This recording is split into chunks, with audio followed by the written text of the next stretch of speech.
He was described as a protege of 9/11 mastermind Khalid Sheikh Mohammed and the man who delivered bin Laden's orders to al-Qaeda operatives in the field.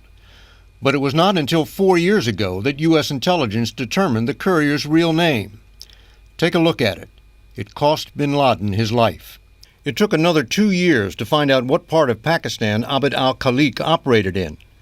Then, last August, an intercepted phone call led the CIA to his residence. "We were shocked by what we saw," one official said.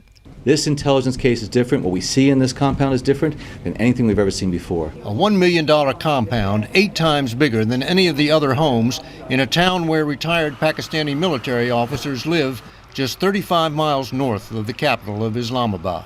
It was built in 2005, apparently just for bin Laden. Walls as high as 18 feet, topped with barbed wire.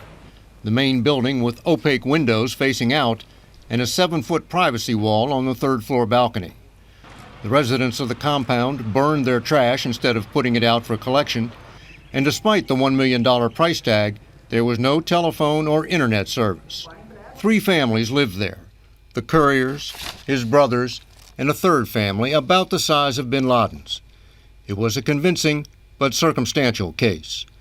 President Obama considered attacking with B-2 stealth bombers flying nonstop from the U.S., but instead he chose the option that offered the best chance of coming away with proof bin Laden had been killed: a helicopter raid by Navy SEALs.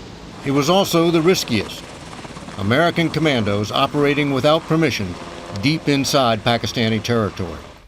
The operation was so tightly held that when the SEALs began training on a mock-up of the compound, they were not told who the real target was. There were multiple opportunities to do that in terms of going through the exercises to prepare for it so that once they hit the compound, they had already simulated that a number of times. The operation was set for Saturday, but had to be postponed today due to weather.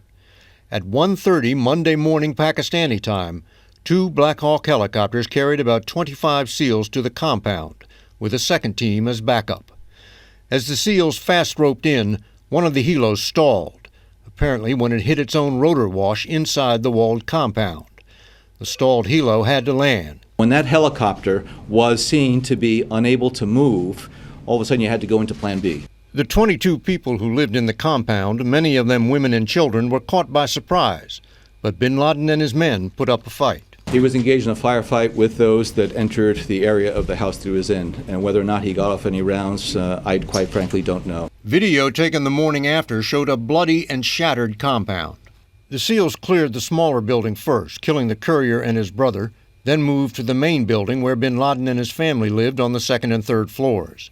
Bin Laden's son was killed, and so was a woman, when the men tried to use her as a human shield. Here is bin Laden, who has been calling for these attacks, living in this $1 million+ compound, living in an area that is far removed from the front, hiding behind women who were put in front of him as a shield. Bin Laden was one of the last to die, shot once in the head, once in the chest. The SEALs carried his body to the helicopter, along with any material they could gather for intelligence purposes. The second helo could not fly, so they rigged it with explosives and blew it up. This daytime photo shows what was left.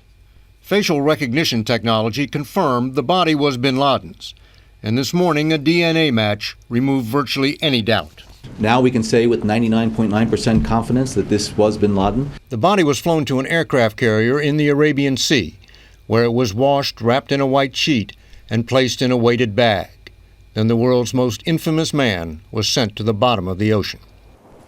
In the words of one U.S. official, bin Laden had been hiding in plain sight, but now he has vanished into an unmarked grave without a shrine to remember him by. Katie? David Martin at the Pentagon. David, thanks so much.